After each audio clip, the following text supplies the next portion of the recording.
Assalamualaikum warahmatullahi wabarakatuh. Perkenalkan, nama saya Ilham Suprono.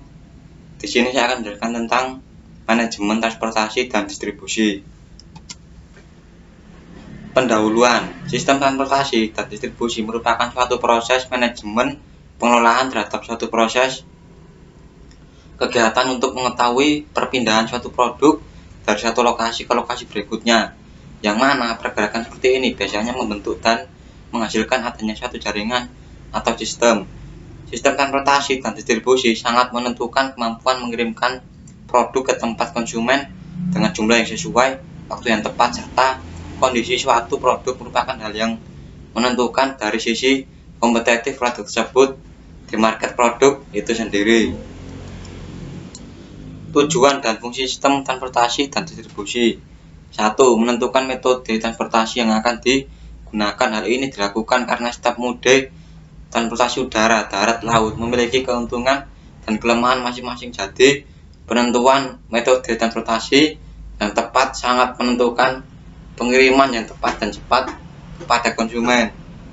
Melakukan segmentasi dan menentukan target service level.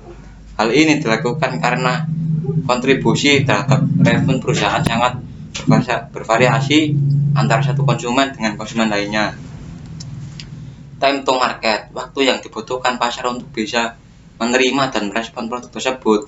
Ketika adanya produk baru, saluran atau jaringan distribusi harus memperhitungkan masalah, karena jika peramalan akan terserapnya produk baru masih jauh, maka produk tersebut biasanya akan disebut produk gagal oleh pasar.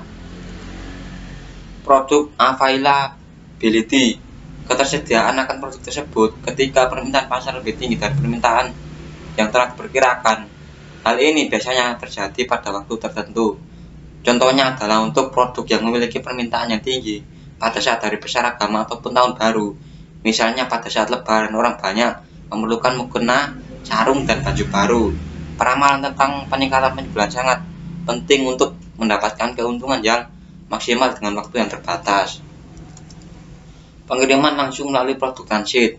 Distribusi dengan cara direct shipping berkembang lebih luas dengan melibatkan adanya fasilitas transit yang dikelola oleh distributor atau retail. Hal ini merupakan respon terhadap keinginan konsumen, khususnya untuk produk yang terdiri dari beberapa komponen pendukung, misalnya unit personal komputer. Konsumen pada awalnya melakukan pemesanan beberapa jenis produk ke retail atau distributor untuk kemudian diteruskan ke masing-masing manufaktur pembuatnya. Setelah pesanan dipenuhi, pihak produsen tidak mengirimkan secara langsung ke konsumen, melainkan mengirimkan kembali ke gudang transit milik retailer atau distributor yang ditujukan untuk memilah dan mengelompokkan produk sesuai dengan pesanan konsumen. Pengiriman langsung. Pada metode distribusi produk ini, konsumen awalnya akan melakukan proses pemesanan melalui retailer atau agen yang dituju oleh manufaktur pembuatnya. Kemudian agen tersebut meneruskan pesanan dari konsumen ke manufaktur, di mana pihak manufaktur telah mempunyai stok untuk kemudian dikirimkan secara langsung ke konsumen tanpa melalui retailer yang menjadi agen pemesanan sebelumnya pada jenis yang lain.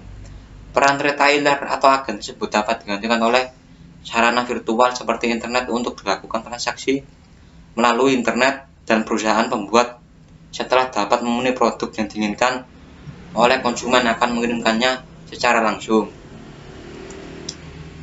Kesimpulan. Jadi untuk mengenai kesimpulan ini, kemampuan untuk mengirimkan produk ke pelanggan secara tepat waktu dalam jumlah yang sesuai dan dalam kondisi yang baik sangat menentukan apakah produk tersebut pada akhirnya akan kompetitif di pasar. Karena itu, kemampuan untuk mengelola jaringan distribusi merupakan komponen yang penting.